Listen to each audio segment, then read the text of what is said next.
So, good day. This is the presentation of Group 5 for Activity 4 called Programming and Simulating MCU. I am Rumer G. Mariano and my members are Mr. Lachita, Miss Nobleza, Miss Parahinog, Mr. Regua, Mr. Sabornay, and Mr. Torainos. So, yung system po namin is called Integration of Salinity Alerts and Humidity Detector for Smart Irrigation System. So here, makita natin na gumamit kami ng potentiometer na dalawa for representing na salinity sensor and DHT22 sensor since walang sensor na ganito sa Tinkercad, which is yung wire.h, liquid crystal, I2C.h, and servo.h.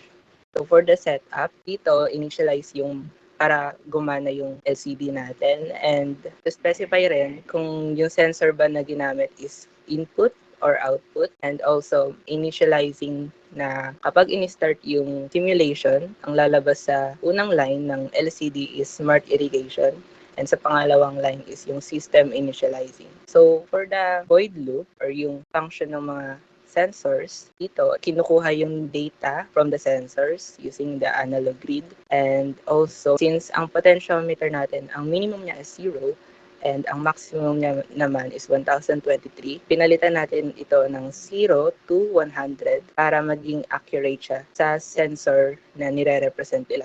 For the condition, ang DHT22 is for checking the humidity. So in our system, kapag ang humidity is under 40%, mag-a-alert yung LED na red. Ibig sabihin nun, kapag below 40% ang humidity, then yung plants is at risk sa mga sickness. And when above 70% naman, mag-a-alert din ito. Ibig sabihin naman, yung fungi is pwede ring mag-grow ng madami. So, ibig sabihin, below 70% and above 40%, normal yung humidity ng environment ng halaman.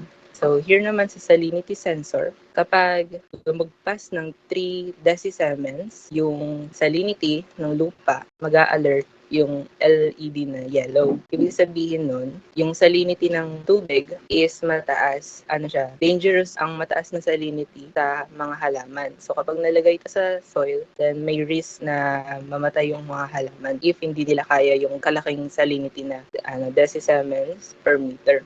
Sa soil sensor naman, below 40%, ibig sabihin dry yung lupa. Above 40%, ibig sabihin basa pa yung lupa. Kapag basa pa yung lupa, hindi mag-o-open yung microservo motor, which is yung papa-initiate na gumana yung smart irrigation system. So, sa microservo, kapag ang LED red and LED yellow is naka-on, ibig sabihin nun, hindi normal yung humidity and salinity, then hindi pwedeng basta-basta bubukas yung microservo even if dry yung lupa. So, let's see here. And even though dry yung lupa, hindi naka-open yung microservo. And ganun din yung condition kapag hindi rin normal yung salinity. Kapag normal yung salinity and normal rin yung humidity, mag-open yung microservo.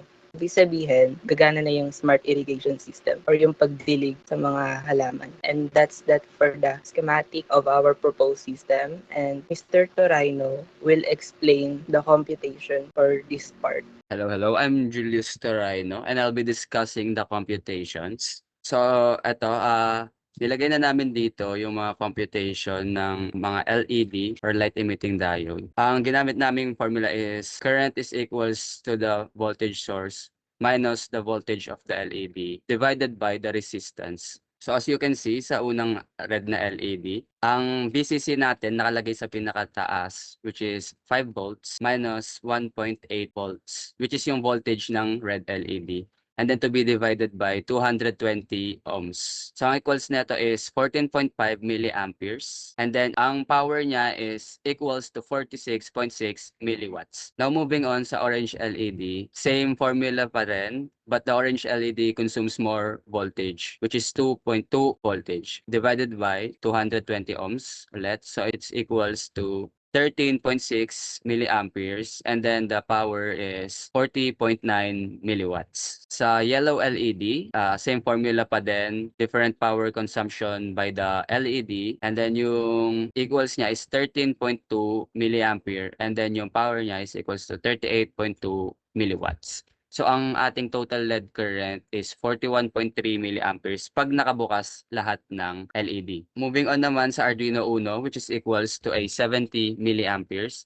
And then yung LCD natin na 16 by 2 na equals to 30 milliamperes. Yung DHT sensor naman natin is equals to 2 milliamperes, and yung buzzer is equals to 20 milliamperes. And then servo motor at its maximum, it is equals to 500 milliamperes. And then kagaya nga nung na-compute natin kanina na yung LEDs, pag naka-on lahat sila, it is equals to 41 milliamperes. So ang total peak usage natin is 663 milliamperes. Just to prove it, yung total peak current computation, ayan siya, pinag-add, and then it is equals to 663.36 milliamperes. And then dun sa power niya, ayan din, 5 volts multiplied by 0.663 amperes, which is pag kinonvert mo yung 663.36 milliamperes, it is equals to 3.32 watts. And that's all for our presentation. Thank you po.